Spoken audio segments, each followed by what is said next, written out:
Okay,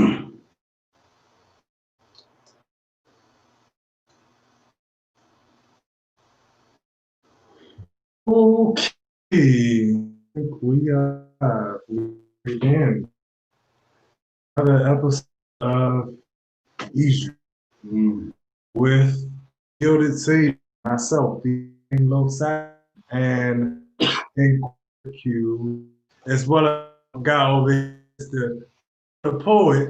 You gotta recover. You gotta recover. Shit. Today, we have the conversation. Time about media. Yesterday, conversation about attention span as African American, what we need to pay attention to and what we need to focus. And today, I want to more to Julian Assange's implications and the precedent that by and how media is kind of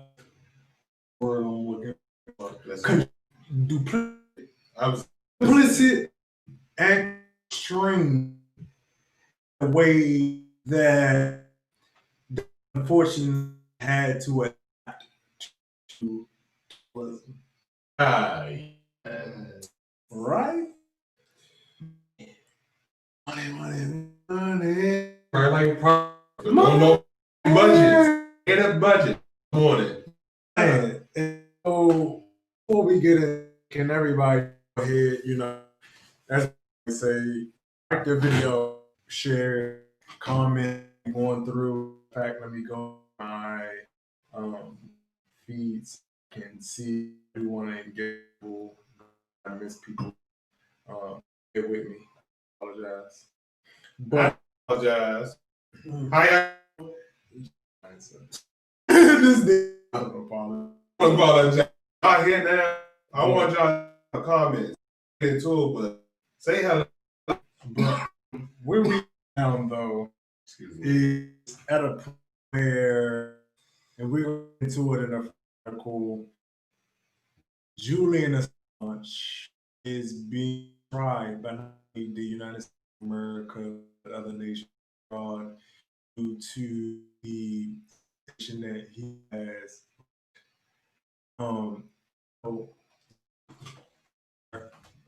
Pandemic. We'll get to Saying nerd. You want to say because a lot of academics ain't. A lot of you are true to the game. You gonna get it true to the game. Oh no, we gonna get into that later when we have to discuss.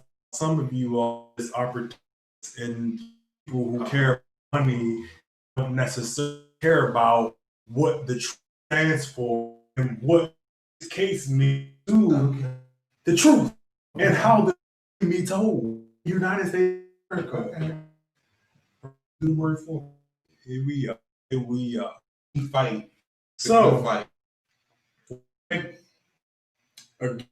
you right now like to share those things are very to us. We are good refreshments because we freshmen. But we hate that and because we're trying to to have these positions on scale, be an advocate not only our people, Africans in that sense, we have to collective, just the overall destruction happening. With let me see. I'm trying to go to the first couple that we're up with today, and let's talk. Here we are, and I hit share desktop. First thing we'll be talking about is the Julian Assange case itself. And with that, that's a rose background. TV Universe. Shout out to Steve. And with And first conversation that we have, I want to read a few things in terms of Julian Assange. This is from the Times. What is it called? He said into Julian Assange is the week's leader. He's been in 13 countries in the Assange Act. We'll get into later to understand what it is and where it kind of from. The charges are the latest in Mr.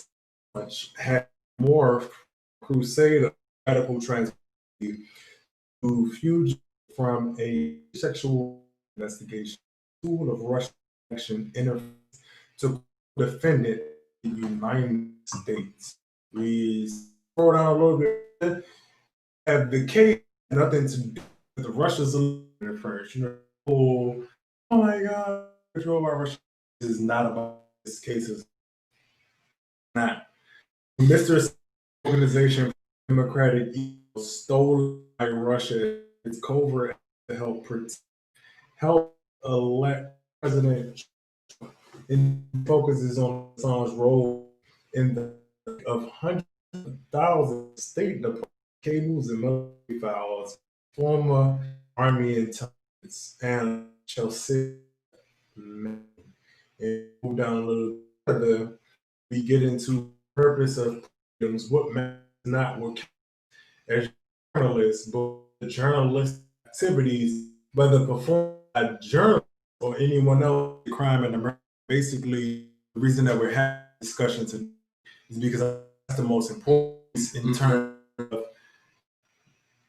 we are criminalizing a process in terms of people seeking classified information or information that isn't really privy to the masses or the public.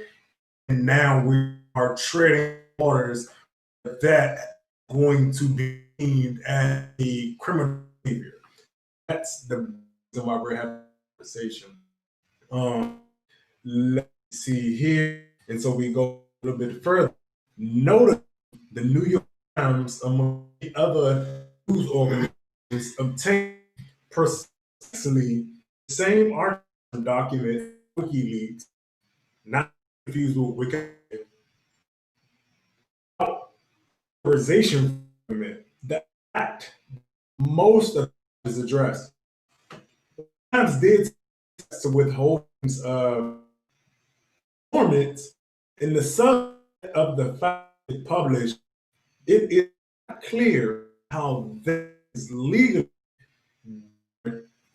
publishing other classified information. We discussed clarities in this certain again privy to certain information. The argument that is being made just so everyone understands published classified information, truth is dangerous, and we'll do it later. It is a conspiracy, so it's not high. So, for example, for most American history, rare for it to treat thinking of it to the new media crime. But starting the second half of George W. administration and operating through the Obama administration, the Justice Department began much routine use of the Espionage Act after of those who provided information to the through opposed to active spies. So we have a situation where spies are out on the list and are being spies thanks to structure. I don't know the caveat there to get it. Information is the act. Information is being and commodity can be and different people as to the information. Say information is being sold in which people are able to question decision maker or the decisions. So I I just want to do to say that nation itself being under, but it's not necessarily you are spot on. Pretty I took from that was and what to get to Assange trial was the fact that we're in like streets at this when we talk about how our legal through policy being censored and in a way that because a lot of the right now with people not being democracy, stakes of the nation is living in a democracy. I think this case here, Julian case, everything that he's been for speaks to the fact that we already in where in a democracy is stakes that we think that we're fighting for in terms of the need for election has already moved at a particular point. Because I'll go ahead, but I'm gonna bring up the specific case. That's what I wanted to discuss about.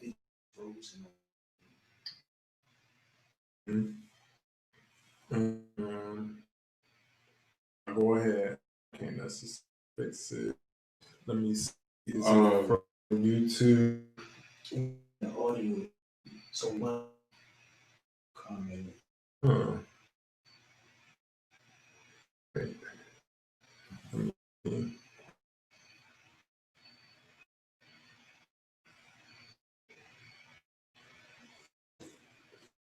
Give me a second, fam. Why y'all people come out, help us with the rhythm. Not seeing anything.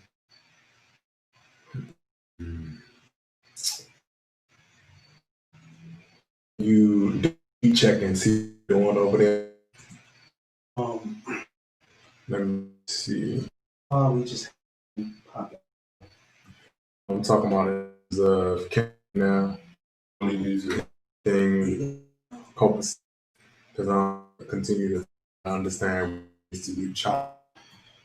There's chop while we wait and talking. Man, this Assange case is probably the craziest thing in a minute. Just the strength of how it's been able to move radar, but as it moves, the implications of it is actually.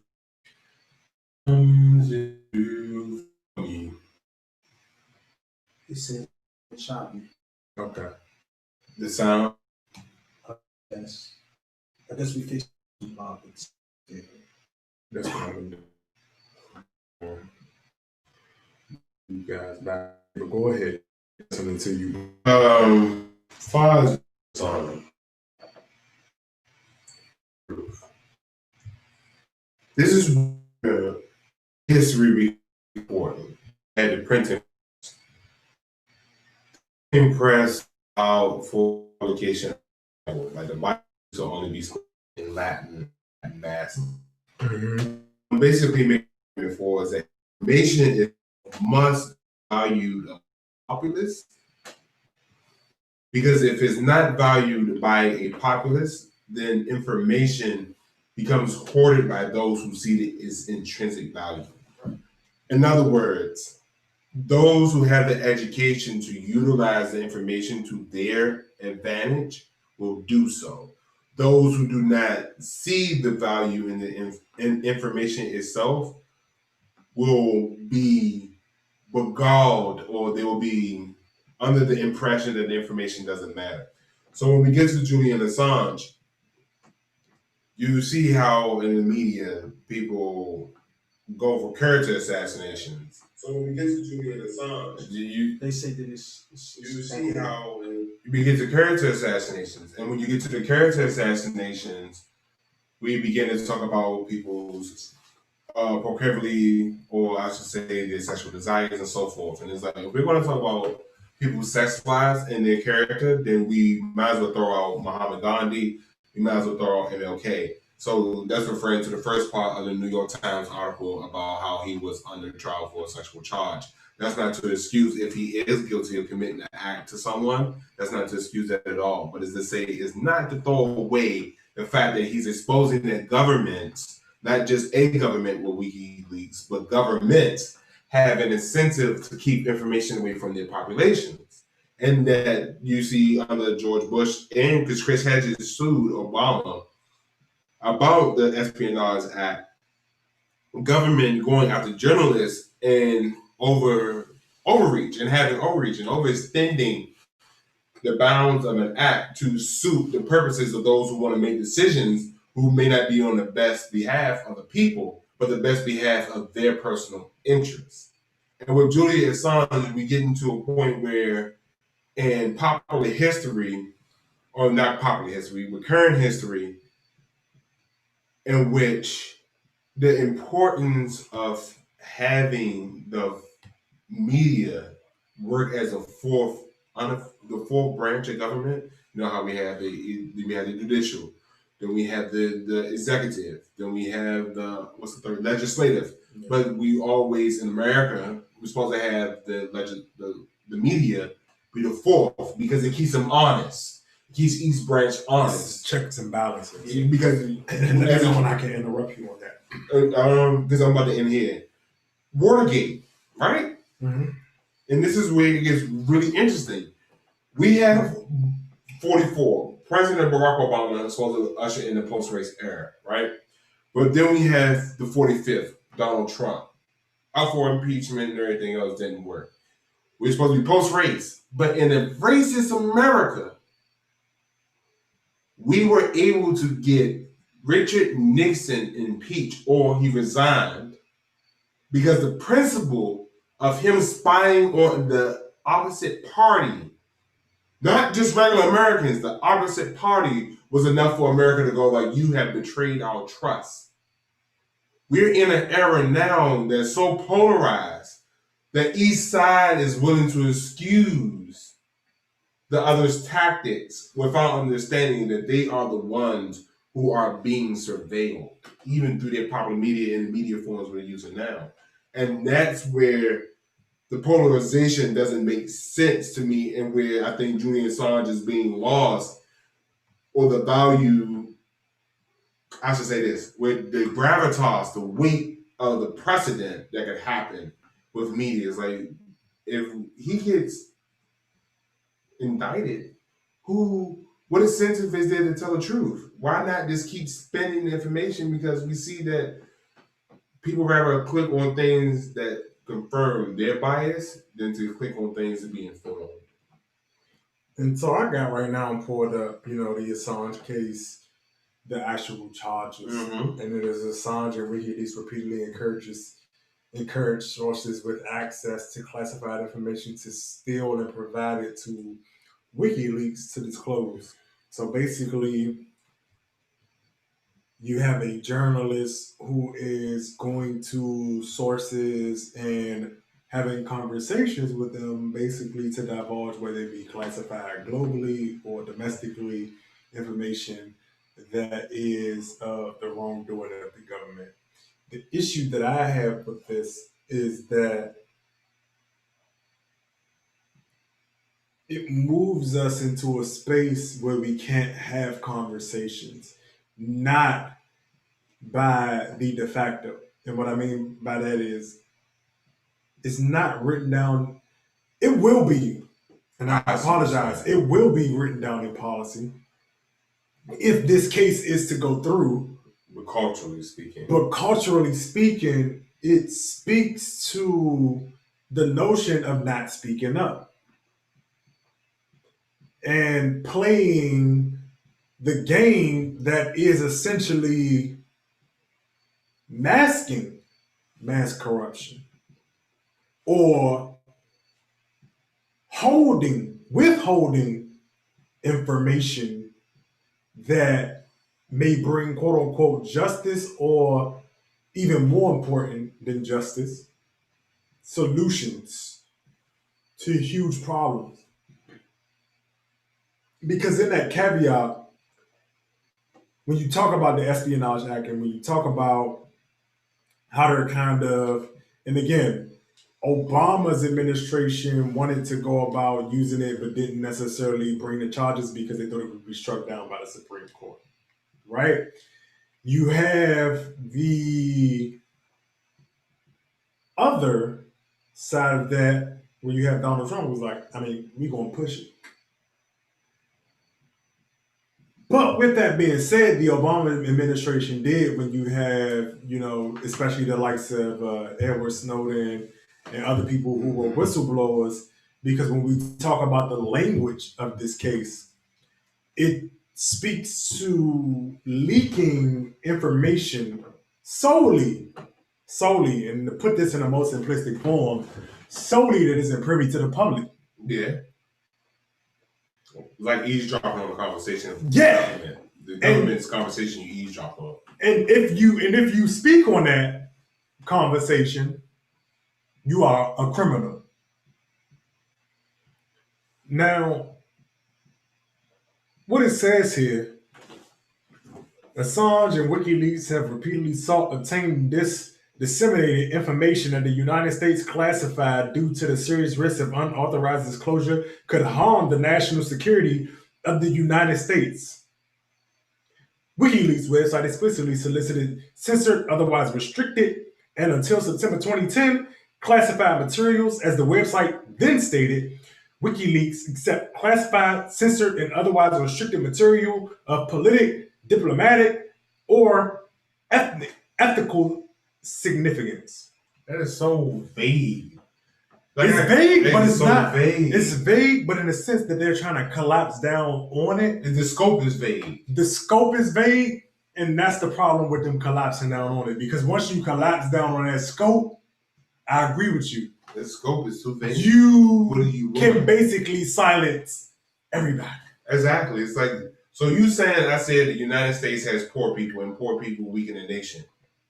That can be against national security, but it's the truth.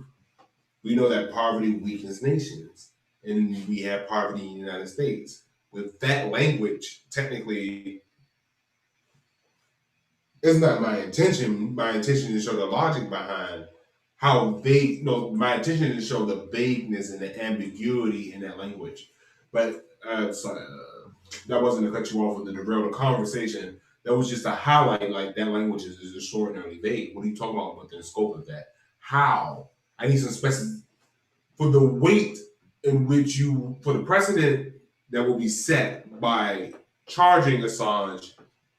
What is it that we are saying that Assange did that violated the Espionage Act to the fact that he was basically giving information to the enemies instead of informing the populace of those who are making decisions on his behalf? So let's go into it. This is again in the United States District Court for the Eastern District of Virginia. This, you can look it up.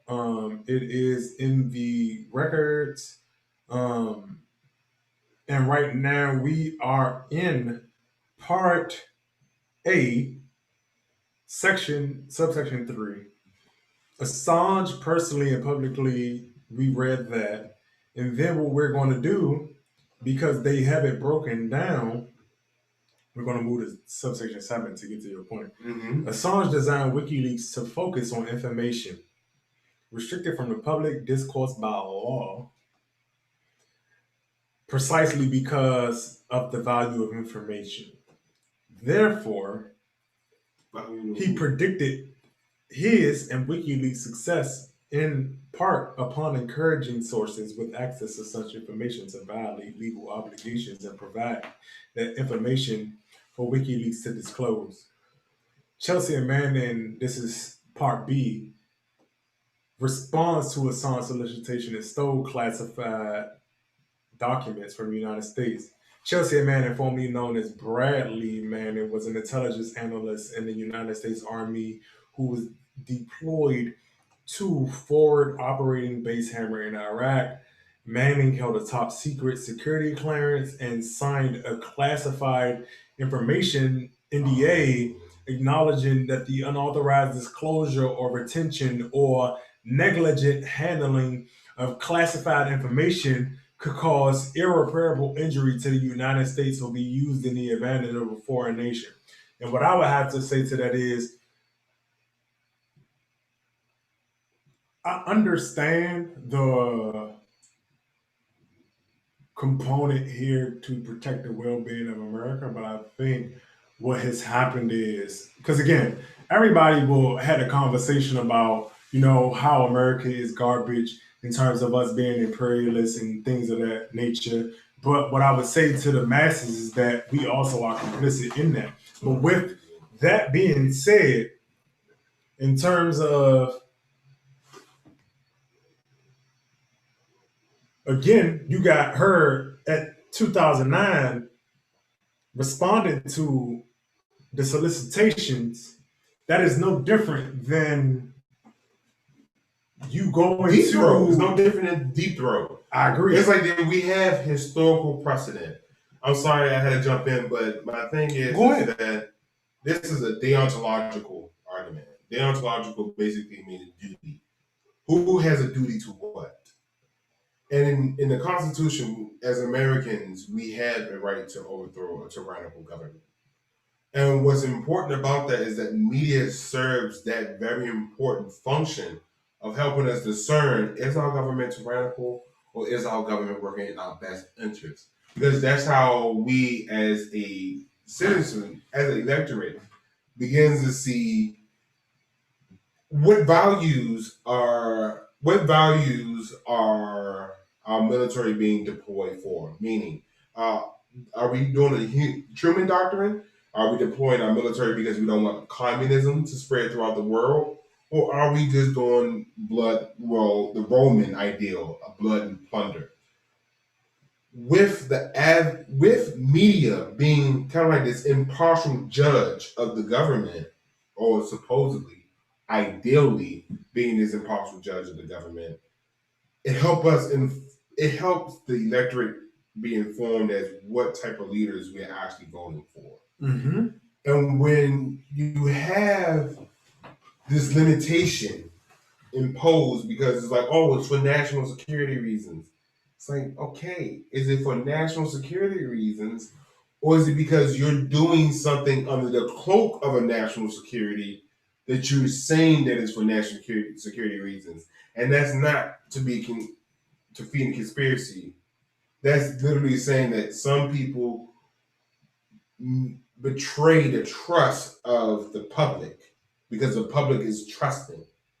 And the media is the tool, ideally, again speaking, is a tool in which the public can use to judge our leaders.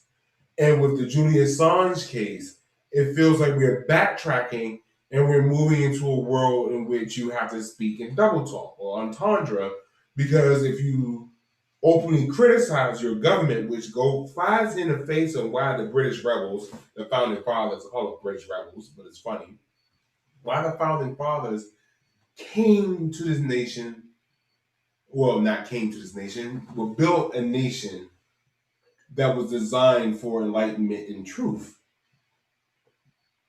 So for me, the Assange case is like we are deciding the value of truth. Like who gets to decide what is true, what isn't true, and we get to decide how damaging the truth is or can be with this case. And I don't think the populace is taking that serious enough yet to understand that you may get in trouble for just speaking.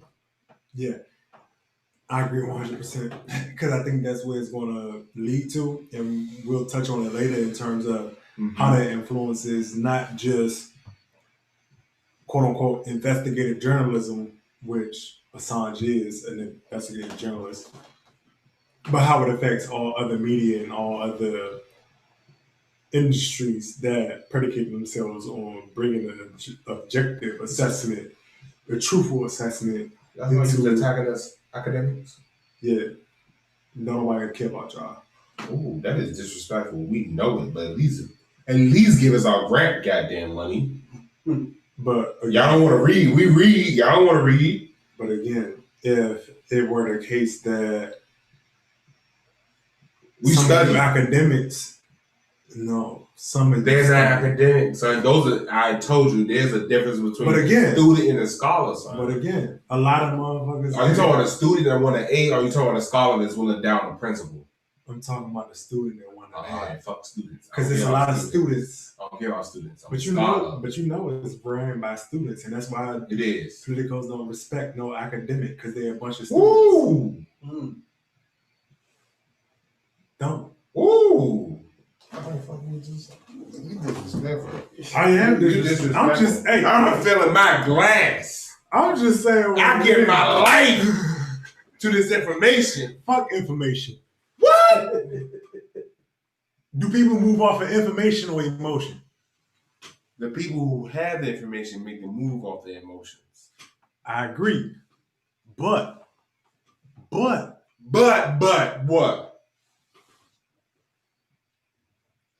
Is it favorable to everybody within that subsection and group? Because last time I checked, your fellow academics is sell out to a heathen politician that they'll quote unquote get online and fake talk shit about. What you're talking about, and they don't have any integrity. They are not academics. Those people. That's not what the people say. They are Death Eaters. They work for the Dark Lord. That's not what the people say. The people, I am Professor Snape. The people love the fake academic. I'm gonna say this, and you know it's true. They love the fake academics. People love anyone willing to appease them. This is true. Most people like flatterers. Most friend groups are friend groups. Most friend groups are hate circles. But again, that's a conversation for definitely another day. Because we can talk about all day is how the problem with politicians appeasing people who quote unquote. It's y'all attention whores. Y'all think y'all the only ones that have the right to make a decision. Let's build out the argument, man. We gonna get there. Because again, all right, politicians can be fucked up. But at the same time, we appeal to the masses who are trifling, and that's why the world is trifling. Can be.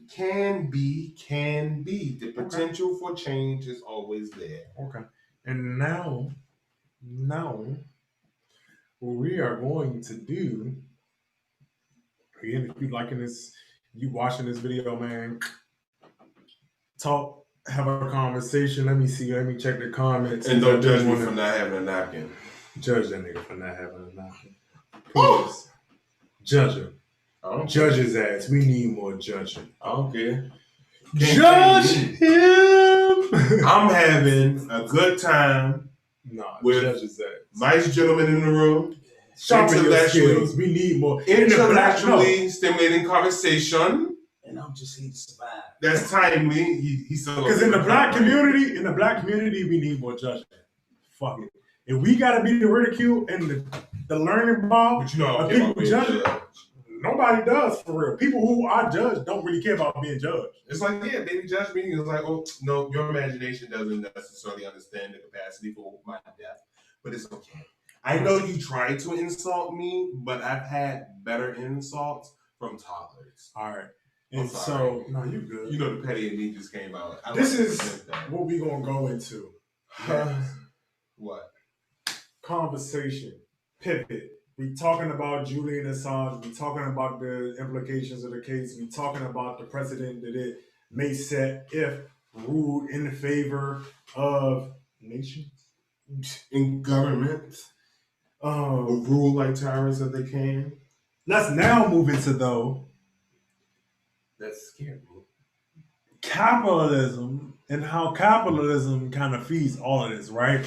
And not even in an intentional way, but we have right here this Harvard study. He said it all low because I got this nigga on white papers. It's like, yeah, you don't want to admit you one of us. Love the facts. Let me You're academic just like us. So this is the comprehensive effects of a digital paywall sales strategy, right? And what I want to take from this is because I want to have a conversation about, you know, I couldn't have that piece in the book because unfortunately it was some things said in copyright issues in terms of critiquing media in that way, in terms of the press not being free. But what I'm going to do is I'm going to skip down to here and we're going to read. This is a study. For example, the New York Times successfully introduced a paid online content model or a digital paywall in March 2011. Since then, many media firms, particularly those traditionally focused on print newspaper firms, have followed suit, adopting a pay for online content model. As 2015, 78% of US print media firms with a daily circulation of over 50,000, we're using digital subscription model. And this research aims to examine the comprehensive effect of online subscriptions advertising for both traditional and digital channels, respectively. Um, and so, what I wanted to talk about was the adaptations to the markets in terms of that particular line, in terms of how even without the Julian Assange case, we end up in a space where, you know, because again, the de facto and the de jure are two completely different components. But even without, as I move down, the results show that the effectiveness of a paywall varies according to a media firm's characteristics and content. A firm's uniqueness of content positively affects spillover to print demand and alleviates the decrease in digital demand. The analysis period spanned 10 years over October 2007 to September 2017. I just wanted to give y'all that because I like methodology. During this period, 52 of the top 100 US print media firms in terms of print circulation introduced and maintained a paywall. Okay.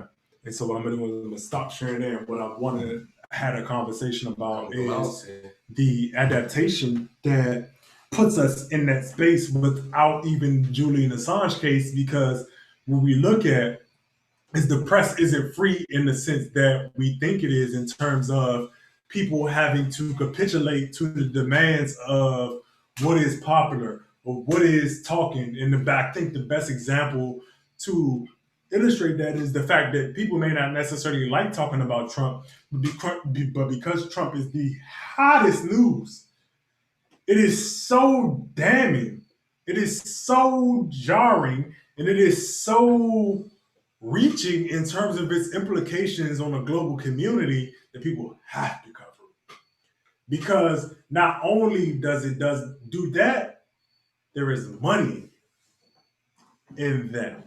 Yeah. Da, da, da, da. Because again, you have a whole paywall. Yes. You have a whole paywall for people. But go ahead. Again, you know me when I say, and I don't just say this for the camera. I say it off camera all the time. Like, what is white people? And that's institutional people, people who work inside of institutions. I kind of take that from Franz Fanon's "You are rich because you are white because you are rich." And I'm getting into the capitalism portion. There's a lot of assumptions, and we both know this. There's a lot of assumptions made from the top down. And because there's that hierarchy within institutions, not necessarily to talk back to the top or to get the top aware of the constraints that they are ignoring. Most people think, well, the paywall is fine because you have to pay for a publication to keep functioning. Information isn't free. And that's where America, or English, I should say, the duplicity of words, or not even the duplicity, but the vagueness of language allows people to get away with certain things. And I see the separation you're making and clarify, this is a clarification right here. Are you saying that even if you remove the precedent that can be said by Julian Assange about what media can disclose, even if it rules in Julian Assange's favor, as in journalists have a duty and a right to the population to disclose the actions of the government, even if the government finds that unfavorable, are you saying that even if the best cases with Julian Assange With the paywall in capitalism, because of relative poverty and inequalities, information will still be siloed because papers focus on one, celebrity culture, what is popular, and two, some people simply will not be able to afford to access information.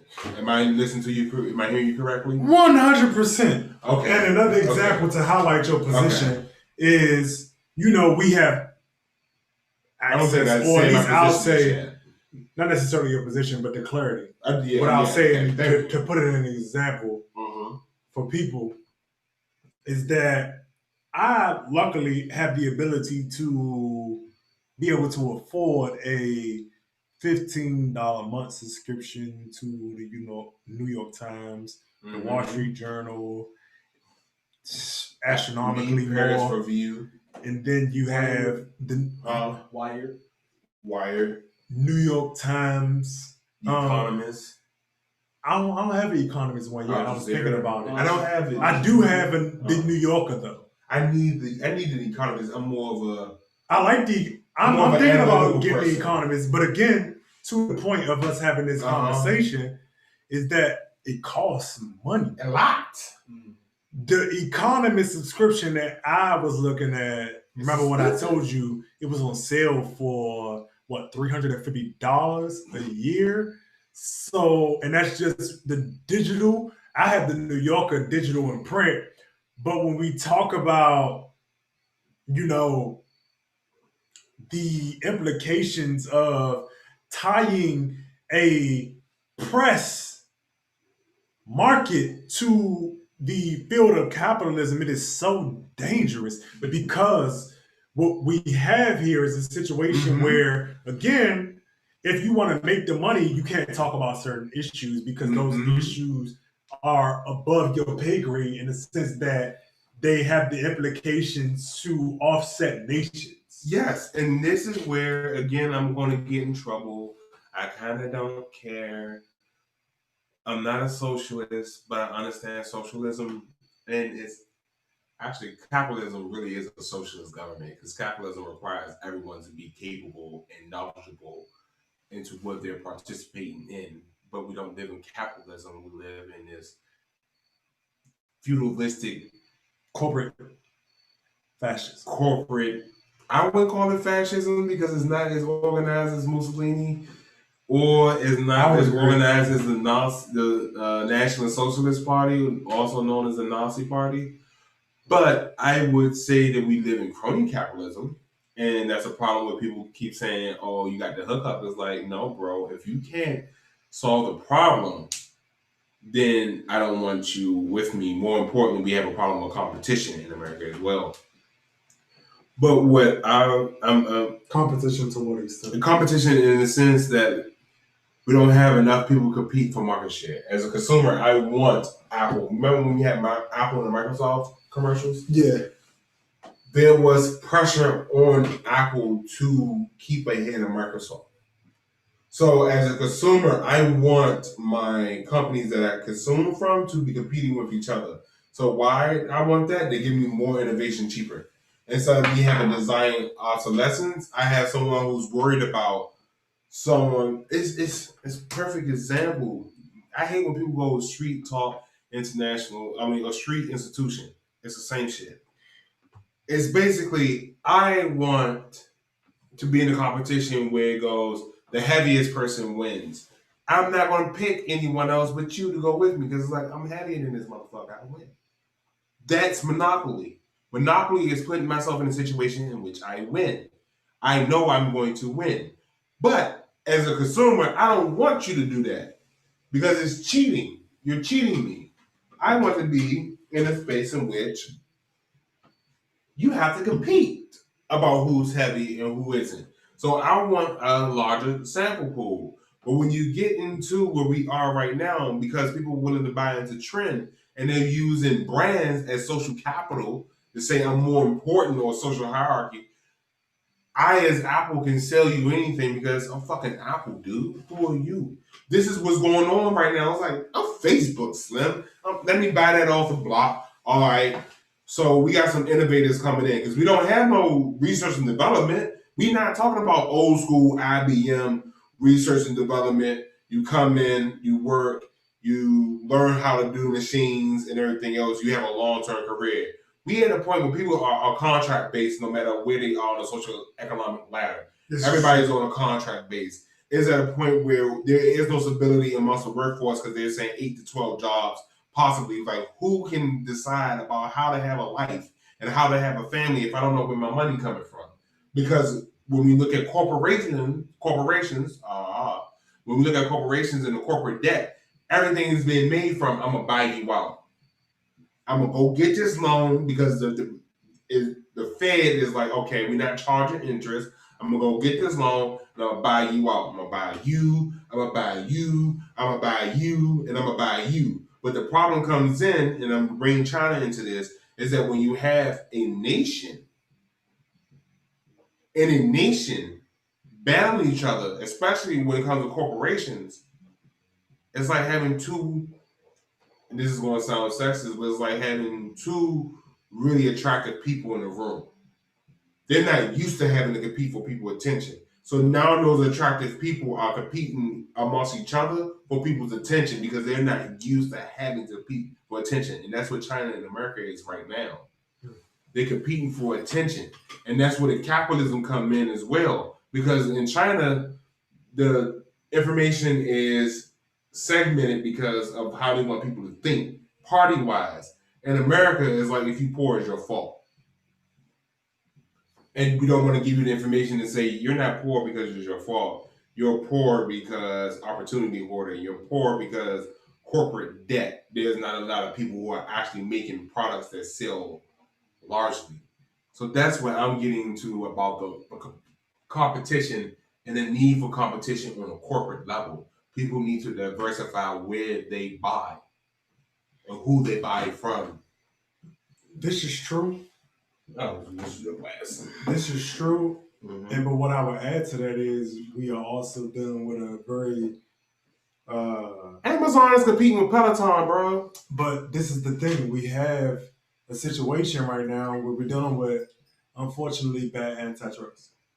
So when we talk about need for competition, I agree with you 100% on talk and having the need for it and it needing to be a element of what we do in America. Mm-hmm. But what I had got from the whole paywall thing, as you know, I'm not necessarily a fan of it, as I do believe that certain industries like media, education, as well as housing should be taken off the market. But you know, I also have drawbacks on that. Yeah. In terms of, look, I need the market to a certain degree. If you aren't going to necessarily be, or you are one of those people who feel like housing should be a right, you can't also, like we talked about, say that you want to pull the equity out of your house to pull in that playing field. And so what I would love to see is that journalists are a protected class in a sense. But that's when it comes down to free speech. It's like, okay, what I'm getting to, what people are willing to protect. What are they? That's up to the people, and that's what I always get down to. I don't see them protecting nothing. But that's then the people. The people show you and they infer. And we had, I know you don't like this, but at this point in time, I feel like there might be something interesting from the audience. If you find anything interesting from the audience, please chime in. But my thing is that we are at a point in which people have to understand that the behaviors, what they allow in their day-to-day, what they allow to pass for information or being an influencer dictates their life. I can't say it. That's like me sitting here going like, damn, man, I'm sweating. I'm sweating because I'm fat. And I'm fat because other people make me chew. Other people make me eat. Now, I don't think of myself that way. I have no body image issues. Everyone kind of feels awkward about their body. Go to a swimming pool. I swim most of my life. Go to a swimming pool. Most people feel awkward about their body. I just got a lot of energy stored. But my whole point is that if I allow you to dictate my emotions and how I view the world, then I have allowed the locus of control to be external. When we come down to saying what is freedom, people have to take on the consequences of their decisions. And that's where freedom begins. When you decide, okay, this may be adverse in the short term to where I want to go and to what I want to accomplish. But in the long term, it gives me the agency, the freedom, the self-sufficiency to accomplish what it is that I envision, as long as I am close to reality as possible.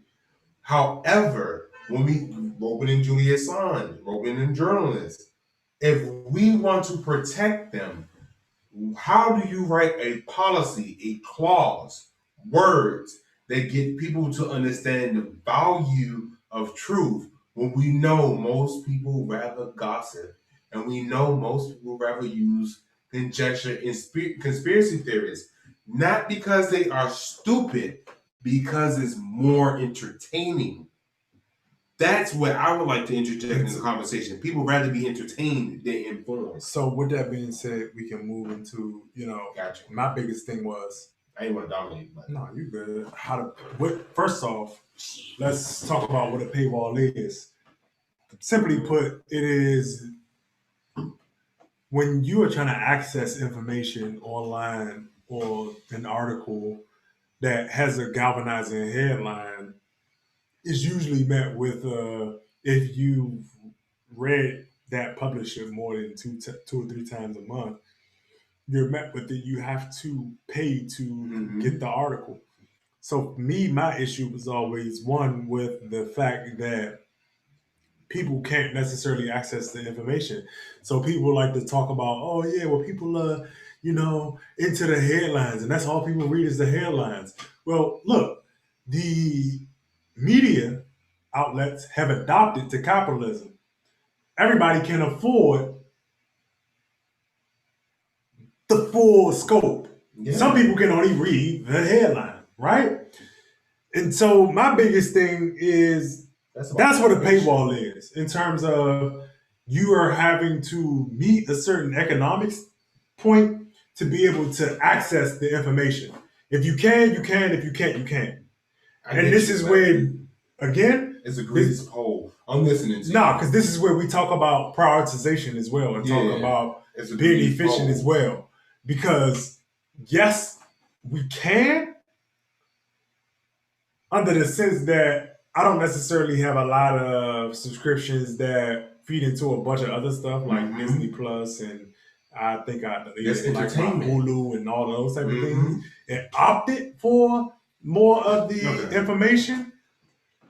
But that gets into the conversation of, one, how industries are pivoting, because they understand that what we are, who we are. And like we were having a conversation yesterday about our attention spans in terms of what it is we're giving attention to. I think it's also an appropriate moment to bring up, are you going to pay the $10 for access to Wall Street Journal, or are we going to pay $10 to the Netflix? And again, I'm not trying to necessarily be elitist in that way, but I need people to understand that if you're going to also accept that America is America, I need people to get in line in accordance with what America is and act in the way that is beneficial to the group. Because I don't have anything against a Hulu subscription or a Netflix subscription or any of those things. But what happens is I can't also allow you to be able to circumvent that. Yeah, but that goes back. Go ahead. How about this? I'm going to make a proposal. I propose that we table a discussion about social capital and the ability for a community to supply resources for its people. What I mean is, in other words, can we table the discussion about subscriptions and what people subscribe to versus whether they subscribe to formats or providers that inform them, like The Economist, The New Yorker, and so forth, versus formats that entertain them? And this isn't to forego the conversation because I know we have more to address.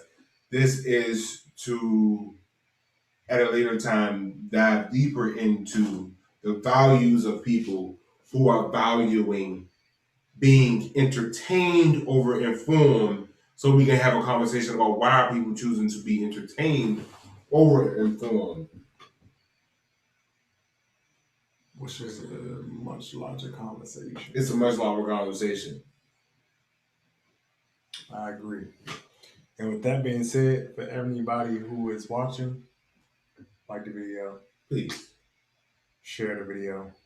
You have anything interesting? Do we have any comments in line before we move on to the next segment? Okay, so real quick, I asked the question: do you agree people rather be entertained than informed?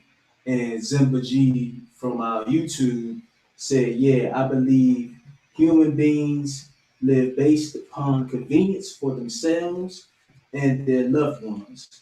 Entertainment is an escape while being informed requires uses of the brain power." I agree to that. You got something else? Um, I thought you had something else. Oh no, that's it. That's it. Okay. Okay. No, I agree with that I 100%. do. People love being entertained, which is the problem that we're trying to bust through right now. Mm-hmm.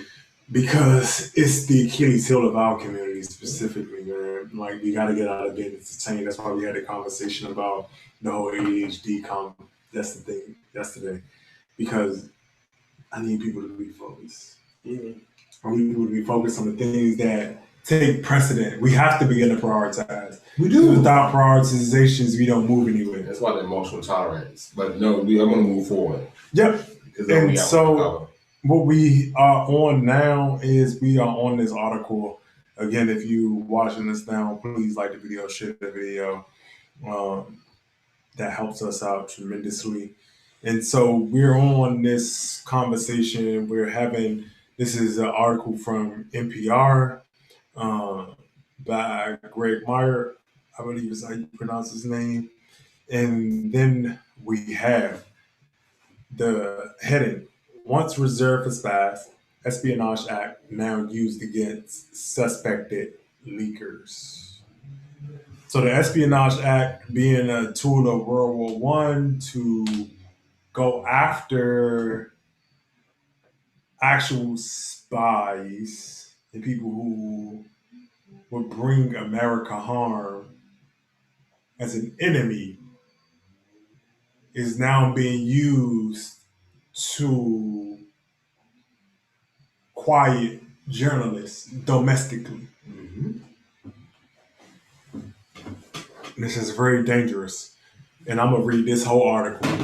100 years ago this month, President Woodrow Wilson signed the Espionage Act to deal with spying against the U.S. in World War One. Historically, the most notorious U.S. spy cases have been tried under the act of the one against Julius and Ethel Rosenberg, who were convicted in 1951 of giving nuclear secrets to the Soviet Union and executed 2 years later. But prosecutions have been relatively rare and limited almost entirely to spies until recently. The Obama administration used the Espionage Act to prosecute suspected national security leakers, and now the Trump administration is doing the same.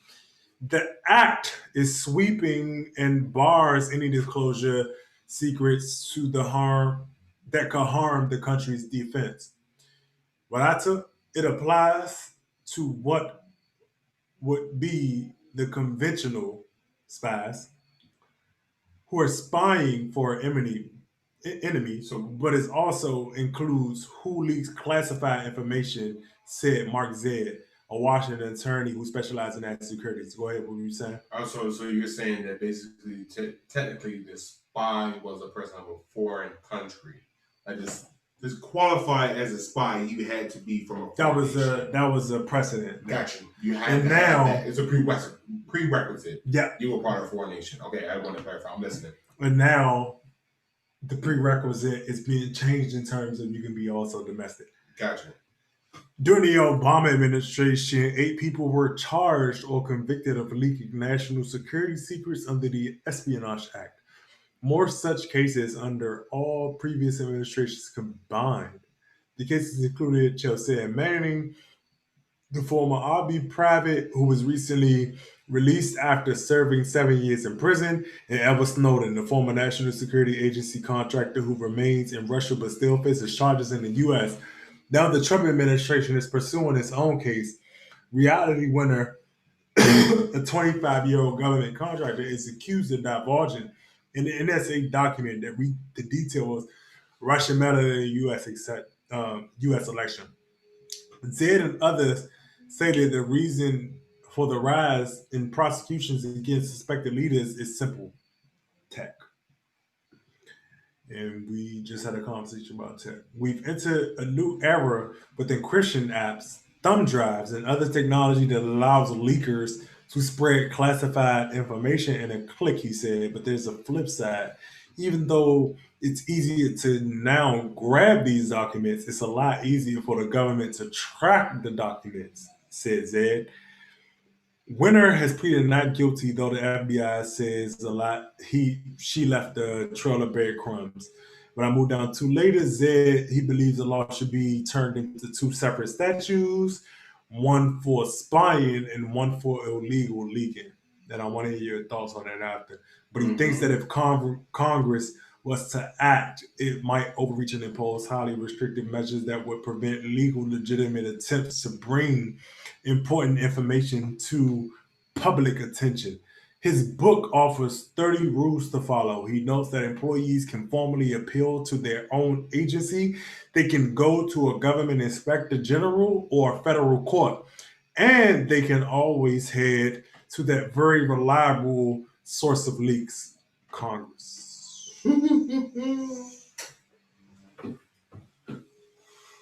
So, that was a lot.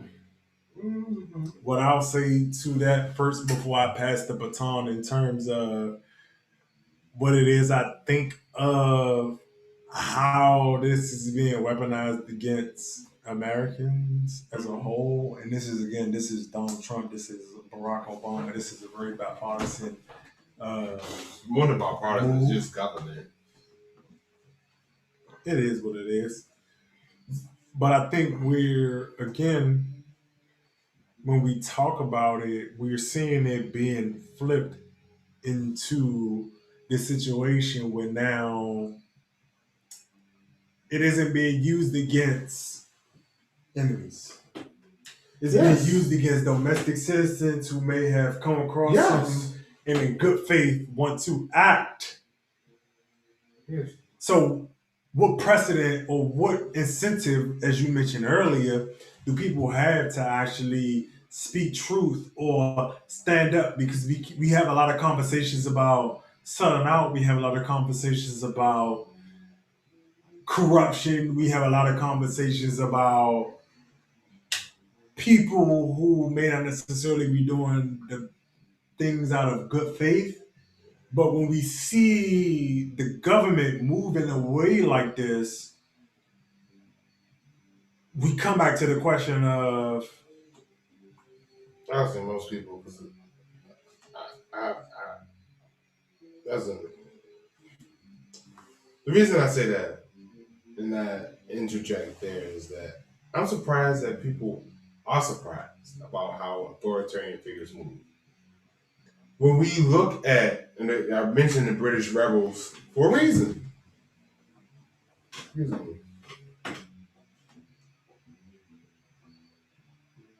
When we look at government and how our government was formed, I said a couple of it, I don't know when it was, is that we are based upon Rome, and the president is basically a dictator or a king with restrictions. That's it. Because our founders only understood monarchy through the lens that they were had. So they Exactly. all just built on top of that. Exactly. So when you look at that, because I jumped in, what was the last thing you said? I was talking about how the actual elements of the case were bringing us into this space where I got you. Go ahead, finish. bringing us into the space where people can't actually speak, and because of the rulings of the Why are people case, shocked by that? Why do you think that it was part of the Bill of Rights? One of the first things was freedom of speech. People don't pay attention to how policies and laws are made. but do you think freedom of speech is being attacked in this sense? It will always be under attack because the definition of what is free.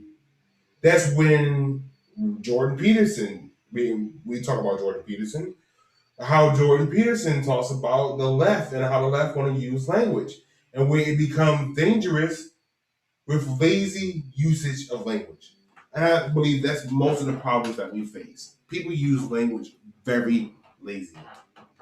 And what I mean by that is that we use monikers like black and white as these sweeping generalizations. We use man and woman as sweeping generalizations for who people are. It's like we use this label as a way to say, well, this is this. And if you don't appeal to this social norm, then you are not a part of this category, right? Mm-hmm. And what I mean by the lazy use of language is that people want their definition or their way of using language to be the way language should be used. What I mean is that when we say make America great again, Magna, why does everyone know that Magna is racist? Because Ronald Reagan said also make America great again. So we can see on the conservative side, like make America great again, could just be Donald Trump's way of appealing to conservative voters, appealing to evangelicals and everything else, the Christians. But we also know that those people or the far right comes out of the history of a lost cause generation. I mean, the lost cause myth. And again, the lost cause generation. We have to have the conversation about where these myths stem from. That's when you talk about the de facto, where these myths stem from. If we don't have the element of truth inside of our day-to-day conversations, basically, if we don't value the friend that's telling the truth, we value the friend that entertains us the most, then we subconsciously, I call the government the disembodied third, in which those it's not my problem. It's not my problem. It's not my problem. So we have to call in a referee because that's all the government really is. Exactly, a referee. It's a referee. If you keep calling in the referee, You set the rules of engagement. you set the rules. If you keep calling in the referee, and the referee has to dictate, well, how am I going to use these resources? Then it becomes restrictive. It's like if I gotta keep coming, it's like your kids. If I gotta keep coming into this room, then y'all can't play no more. And that's where the government comes down to with freedom of speech. And that's where the problem comes in. It's like, if y'all keep escalating in your rhetoric, then I'm going to have to crack down on what you are able to say. And in the history of civilization, there has been a clear ruling class that has made it clear that anything spoken against them will get you punished. Perfect example, the Catholic Church, the Spanish Inquisition. As a heretic, you would be tortured. For anyone who's a fan of horror movies, all you got to do is look at, what's that movie? Hostel? When the people... Where a hot thing believe it was hostile, where people would go in and would be tortured. If you look at the Spanish Inquisition, people were actually tortured. When you look at the Iron Maiden, that comes from a torture device. When you look at, and I know it's popular amongst the left, or he is popular amongst the left, not France, but Michel Foucault. When you look at Michel Foucault and he talks about punishment and how the French courts were secret, you begin to understand that the fact that you're able to speak what you want to speak out your mouth without being punished is new in human history. So you will be extremely cautious about any attempt to limit that. Because it's like, if I don't care about hate speech, Because the problem is that people tie hate speech and racism to murderers. It's like the fact that someone hates someone doesn't give them justification for killing someone. That's like, it isn't because you are a hater that you killed this person. It's because you dehumanized this person with your hate that you decided that you were entitled to killing them. I'll say that again. It's because you use your hate to dehumanize a person you felt entitled to killing them. You can hate people without killing anybody. There's a difference between a murderer and an asshole. Not all assholes are murderers, but most murderers are assholes. Do I make any sense? It's like you can be. Here's my thing. I can be a carnivore. I eat meat. Mm-hmm.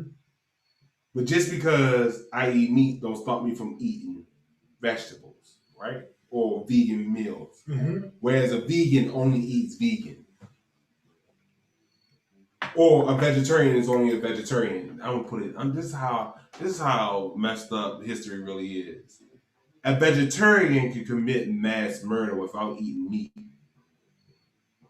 and be a vegetarian. I'm talking Adolf Hitler.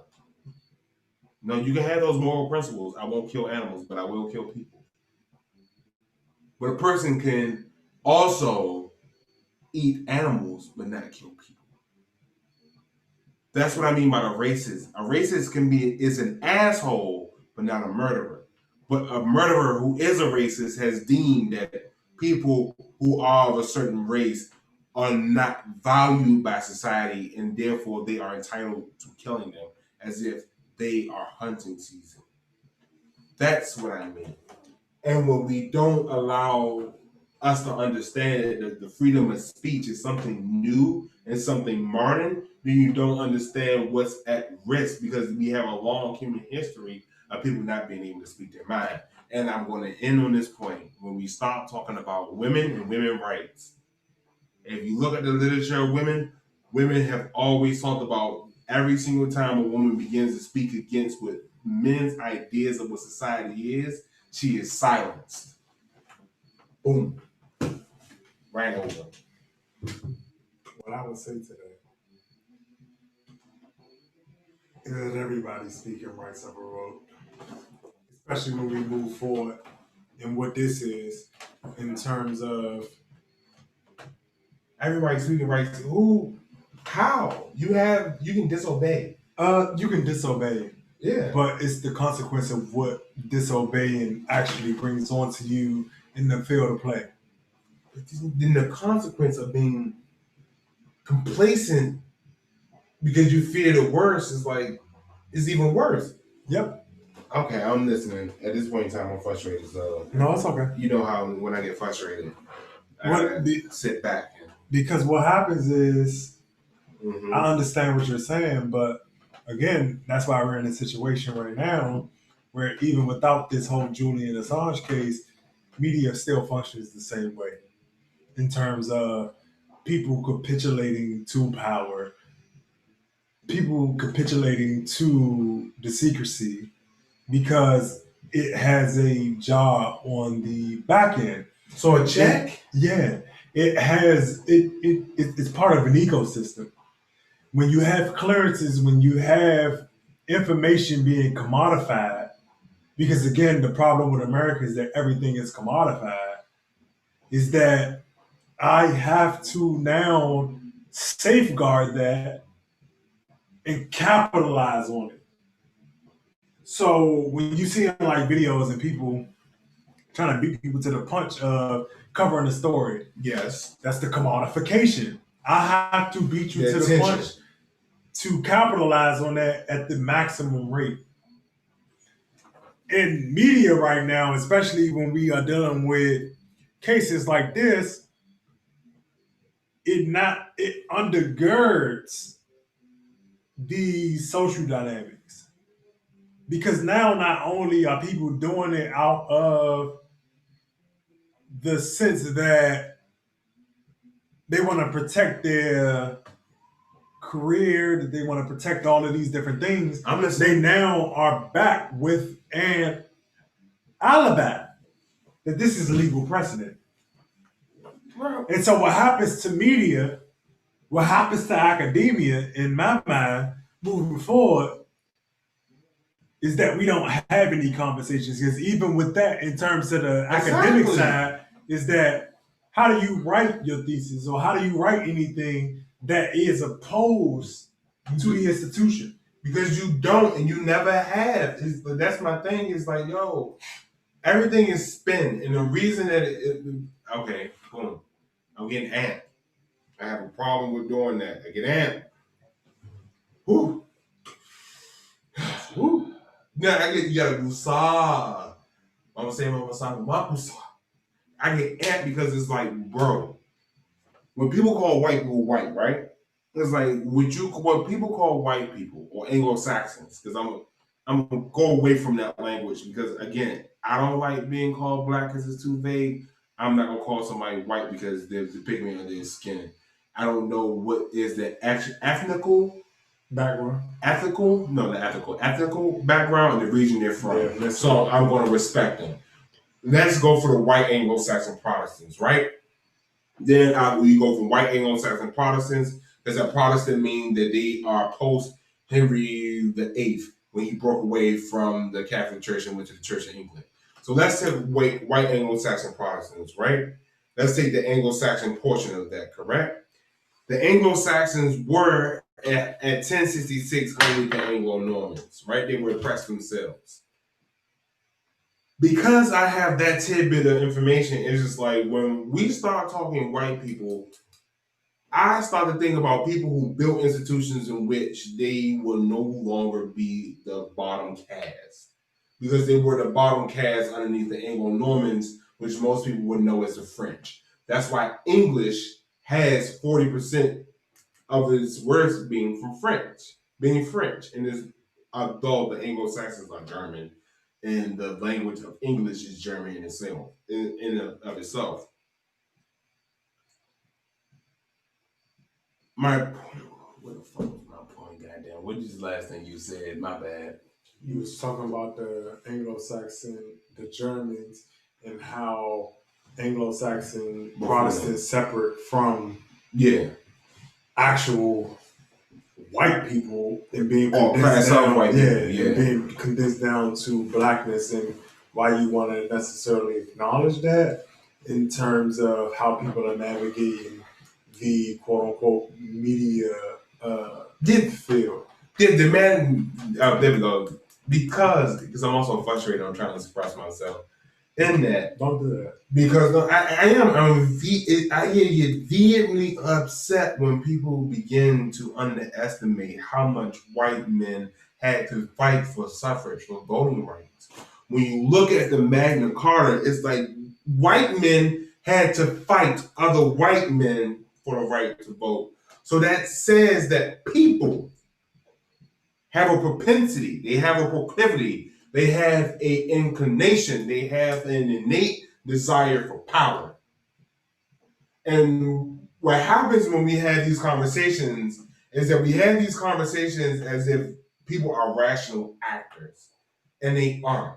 When we look at the Stanford prison experiment, in which a professor set up a prison experiment in which he was the warden, one group of people were randomly assigned the guards, and another group of people were randomly assigned the prisoners. Mm-hmm. The abuse that happened was so bad because of the professor who set it up got roped into it that his colleagues walked out on him. And when we go down to Julian Assange, when we talk about these things, when we're talking about people giving up their principles, and that's why I'm so frustrated, is because people are assuming, because they have had the right to speak freely, that is always has been the rule. It's like, no, people have had to die. Literally, not figuratively, literally, people have had to die. Live out their entire lives for you to have the freedom of speech. And right now, when we go back to the tension, ADHD, and everything else. People rather put their attention on celebrity gossip than the civic rules by which they must engage. Beef and vendetta will not leave my head. It's like people would rather be entertained than informed. And I cannot get upset with a government that has to deal with the human behavior of people who rather be entertained than informed. Because a part of life is being informed. And if you're constantly being entertained, you believe in your utopia. The dangers of utopia is that you believe the only reason you are not happy is because someone else is keeping you from being happy, whereas being informed means I am not happy because I have not put in the effort to be happy. And I'm off my soapbox. Bitch. Well, all I'm gonna do is speak to man's censorship. I appreciate your monologue as it touches on a lot of very good points. But what I'm gonna say on the flip side of that is that it feeds a certain behavior when we talk about this environment. Because when we talk about whether it be the blanket term of white and black people, it's a nice easy catch-all in terms of bringing in white ethnics, black ethnics, and the natives of the nation.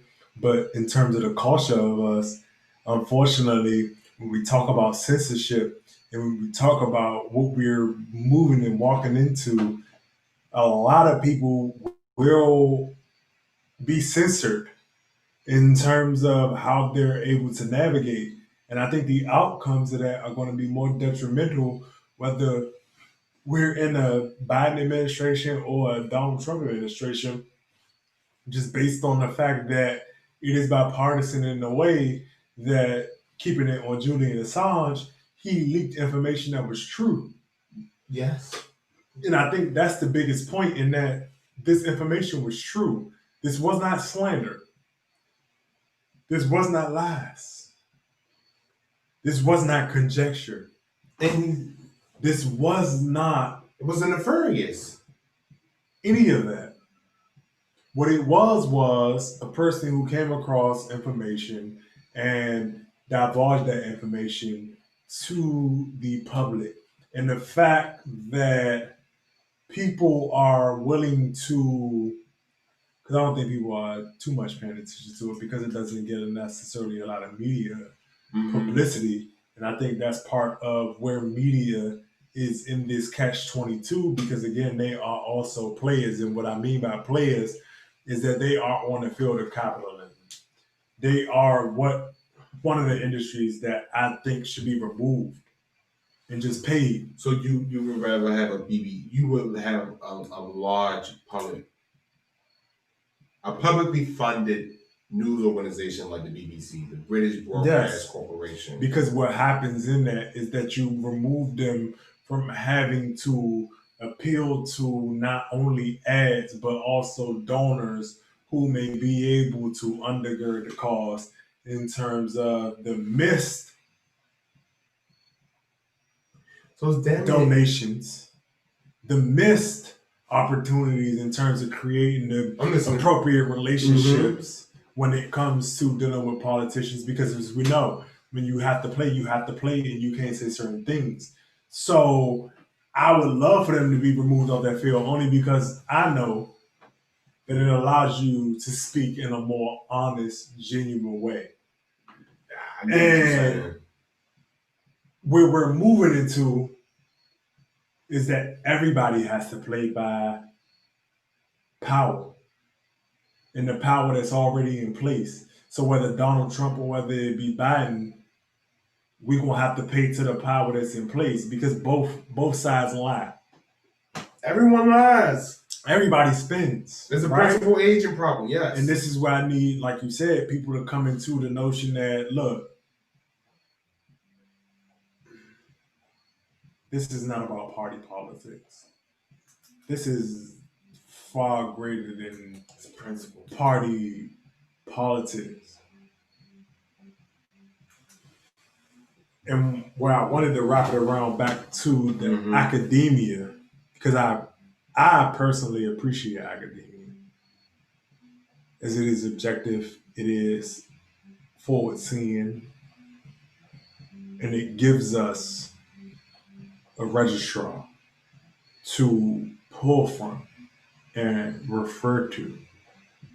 But what I fear is that the already co opted academia is going to be further co opted. And even those who have existed within the tomfoolery of institutions will now have to decide where to move next. Because I'm listening. in that realm, how do you exist when it becomes law? When it becomes, you cannot take your intellectual academic prowess to, because even in furthering the society comes with exposing truths Yes. and having conversations that are taboo. Yes. How do you do that if everything that is against the state, because like you said, that is vague, we can put that on any different way and spin it how we want to. How do people move in that? Your life. Your life, but we No, both no, know. We both know that don't get into it. people are willing to remove people. That's what. And we're not talking about ourselves. We're talking about institutions. I'm gonna get into it. But before I let you get into it, I just want people to understand that these are the stakes when you're talking about all of these things online and all of that. There are people who live these lives. There are people who have access to information who don't necessarily spread the information because of they might be harassed, their livelihood might be threatened, and so on and so forth. And that was my biggest takeaway from this is, academia, journalism, the flip side of the politicos who do want to advocate and quote unquote bring justice, which has a component of exposure. How? You remember, right? You watched The Social Dilemma? I did. Remember when they said the critic? The critic is the optimist? I agree. This is where I tell people I am a critic. The critic is an art junkie.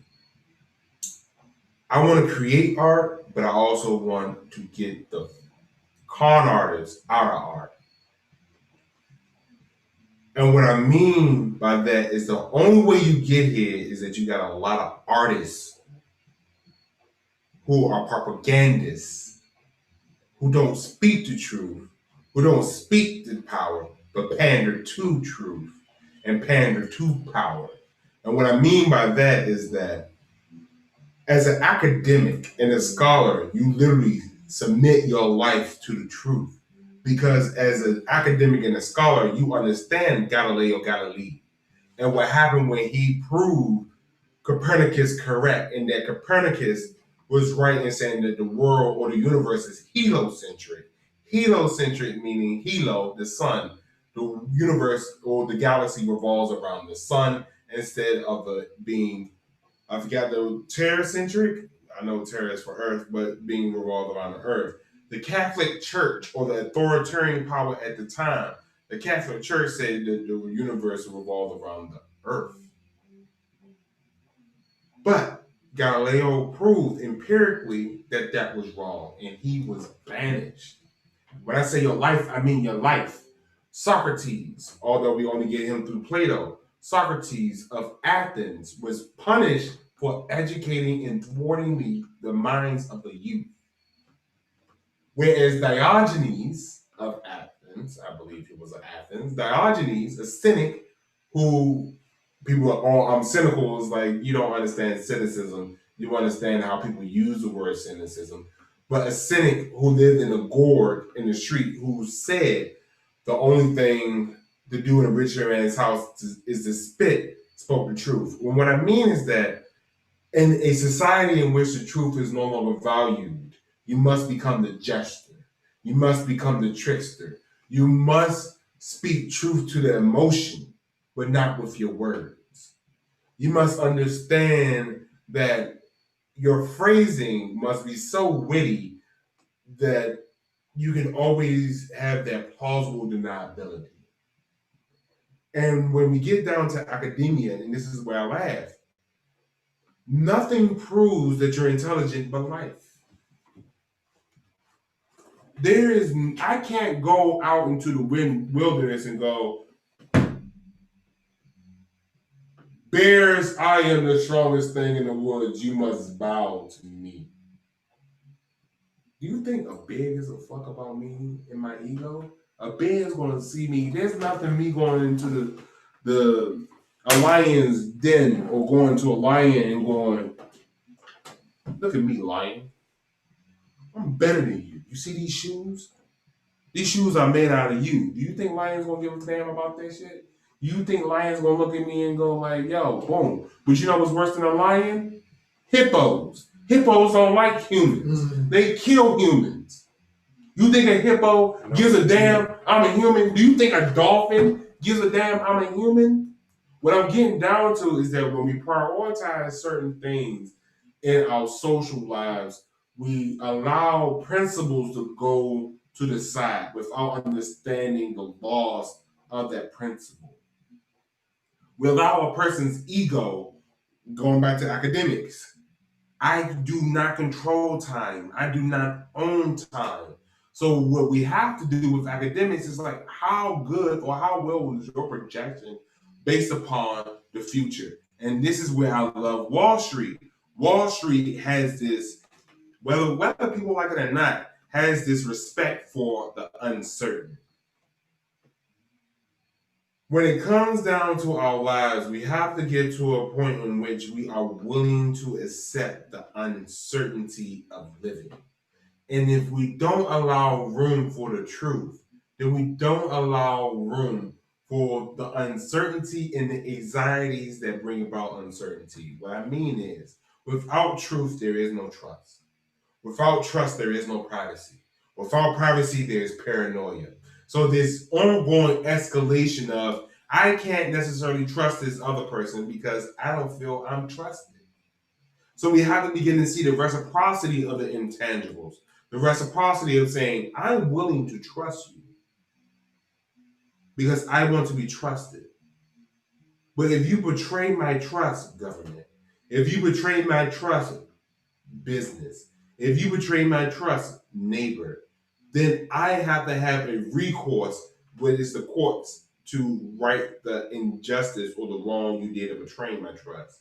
We're wrapping everything in full circle. Julian Assange, with a lack of people propping up those who speak truth and value versus those who are willing to sell a fantasy, we get into a cycle in which people begin to not only mistrust and distrust, they begin to project those feelings onto other people. And then that's when you get to the siloed tribalism of, I can trust those who look like me, I can trust those who talk like me, but I can't trust other people. And they weaponize the mistrust amongst groups to get what they want. Because I truly do not believe that those who cause mass damage care about anybody. They just care about themselves.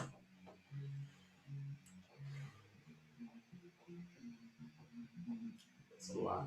It is a lot. It's a lot. And what I will say to that is that in terms of this whole scenario, what I need people to understand, because more than our intellectual conversation and trying to intellectualize shit, I need y'all motherfuckers to understand. Yeah. That Slim, the time is near. It's here. See? We have to move in a way that we are pushing back on institutions that are saying that we don't necessarily have the right to tell the truth. And that's it. because he isn't being charged for anything outside of leaking information. Leaking information is not criminal. If you come across something and you leak it, with the precedent being set, it can possibly be determined that you are a criminal, depending on what that information is and the impact that it has on not only institutions, but individuals within those institutions, if they have enough pull to say, I don't want that, I don't need that, and I don't get rid of that. Because I agree with most of what you said. And I think the biggest thing for me, and the biggest thing to try to get people to understand is that when we're dealing with this situation, we can't have this conversation in a Trump versus Biden type of manner. We have to have this conversation in a policy bipartisan manner, because as of right now, the United States is coming to it as a whole, and that being the Obama administration and the Trump administration together. And how are we going to move forward? Because those of us who are young 20s, late 20s, early 30s, in terms of how we're going to move in this nation in the next decade, because it's going to be completely different, we got to put a hold on this. We gotta come together. And if you are watching, like it, share it, but also share your information. Please drop your emails in thread, all of those things, because we got to organize around it. Mm-hmm. Because unfortunately, malice is organized. Unfortunately, detriment to especially African Americans is organized and mobilized. And incentivized. And incentivized. Say it once. We gotta say incentivized. No. And incentivized. And incentivized. And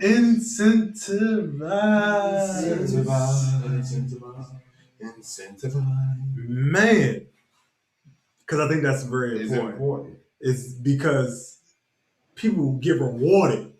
If you want to look at the Breonna Taylor case and really make sense of why he made the decision that he made, people are rewarded for being anti-African American, anti-ADOS. Mm-hmm. Did we got anything on that? Nothing really. Okay.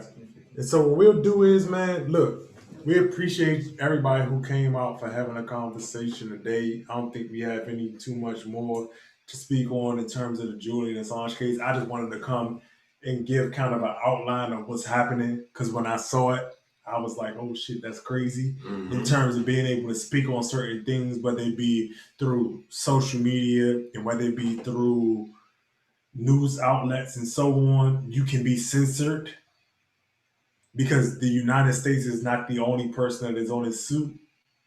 You have China, you have the UK, and you have a bunch of different nations that are bringing charges against Julian Assange. I personally just thought it was important to discuss it, as it may have implications that will seep over to a group who doesn't necessarily have the economic fortitude on top of. So it would just be one more hurdle to us, Black people. Mm-hmm. Because now we can't speak the truth and we don't have the money to even know what is true. Because you got to be able to access the rooms to be able to hear. And that's why I never count or disregard my blessings in being able to be a servant in a room of power. That makes sense. That's nice. Because being a servant in a room of power, you hear how power thinks, because servants aren't necessarily considered. You aren't human. You aren't. You are a shadow. You are a functioning shadow. You're the elevated music. Yes. Yes, you are. And so with that being said, again, we appreciate y'all for coming out. Mm-hmm. We appreciate y'all for having a conversation. What you guys say? Can I add one thing though? You're, Do you think it would be possible that we could establish like a black PBS no. where we get that type of programming? No. And I say Yeah, that, that's and expensive. to repeat his question, he asks, why do we or do I believe that we can get the access similar to PBS publishing, if I heard you correctly? in Yeah, or terms sort of like the programming. Public the broadcast programming, service. right? And the reason that I don't agree with that is because when you talk about the game and when you talk about how things are engineered, it depends on what you're talking about. If you're talking about truth, then no. If you're talking about entertaining and placating people, absolutely. I mean, but And I mean that in terms of being intellectually dishonest, in terms of telling people truths and selling people narratives like, you know, Samuel Jackson is coming out with a movie and a documentary series about slaves in Africa. They are all for that. But in terms of having something that is demanding as well as organizing, Or have a call in to terms of action. the massive scale, absolutely not. Because if I was able to do that and people were able to do that at such a large scale, it would be a problem. Because when you talk about large scale, a lot of the times is a validation for people. Credibility matters. Yeah. So if I'm on PBS talking about this is our demands, these are the issues, and this is what we're going to do, I don't think PBS will have me. As much as I think PBS is a good outlet in terms of disseminating information, I don't think they are willing to play the political fight. Okay, I was And speaking. when I say the political fight, not to cut you off, the political fight is choosing the side.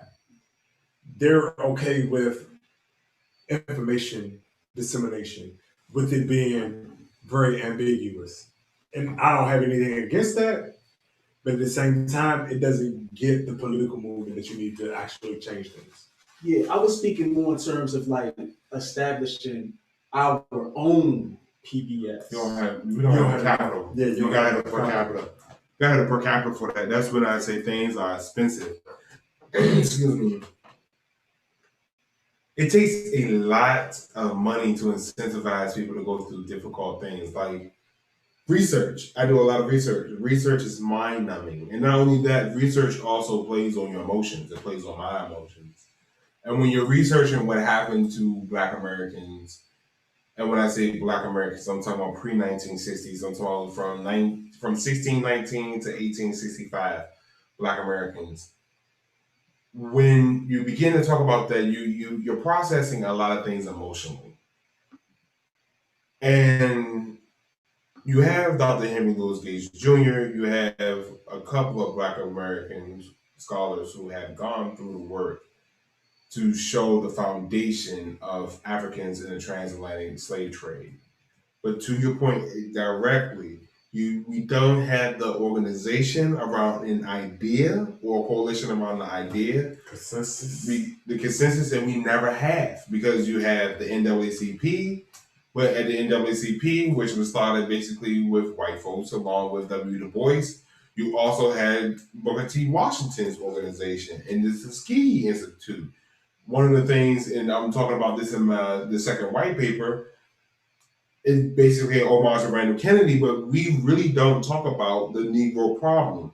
And I'm not talking about the Negro problem as in why haven't Negroes matriculated through the Anglo-American system. I am talking about the Negro problem as a document in which you have Booker T. Washington in 1903 talking about industrial education for the Negro, and then you also have in that same documentation W. Du Bois, the Town of the 10th.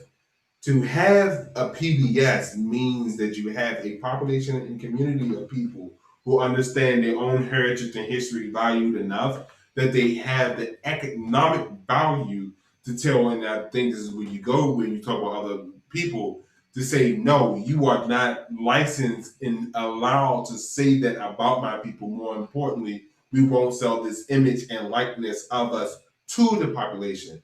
And outside of you, Devon, who speaks about that, Denzel Washington in his interviews talk about that often, as in there's certain representations that you can have in Hollywood of black bodies that you can't have of non-black bodies. But because people want the Hollywood, you do not have the collective idea to build a black PBS. Even BET is owned by someone who is a white executive. It takes money, it takes legacy, it takes dedication to have these institutions that people want. And if you don't have that conviction, then you don't have the institution. Yeah. True. Let's see here. And before we head out, beautiful people, we thank you. We love you. Another day, another weekend. This is Gilded Sages and the Sage Community. We thank you for, joining us on another Saturday evening. For all of those who have, we thank you for helping us have this conversation. Your comments are loved and appreciated. We would ask that you share just so that we can get more comments. And if you are, again, ideologically isolated, because this is a large part of the reason why I started it, is because I know a lot of people feel a particular way, but don't necessarily have the support system to do so and can't necessarily speak out. Feel free. We here for that. And this is Good as Sages, myself, the Black Anglo-Saxon, my guy, Inquisitive Q, Kwame the Poet is back here on the background, the backdrop. Thank you. We love everybody. I love everybody. Thank y'all for all y'all support. For sure. In the room, outside the room, online. And we will catch y'all next weekend. I think we are having conversation on the gender truce. We need gender truce. No more war. Gender truce next week, man, because we here, we can't have it. It's hurting us, and we gotta get up on the speed. But y'all be safe. Enjoy the rest of y'all evening. Much love, much peace. Thank you. Again, when it go off, please share the video. Please like the video because we need y'all help in that way. But enjoy. Thank you.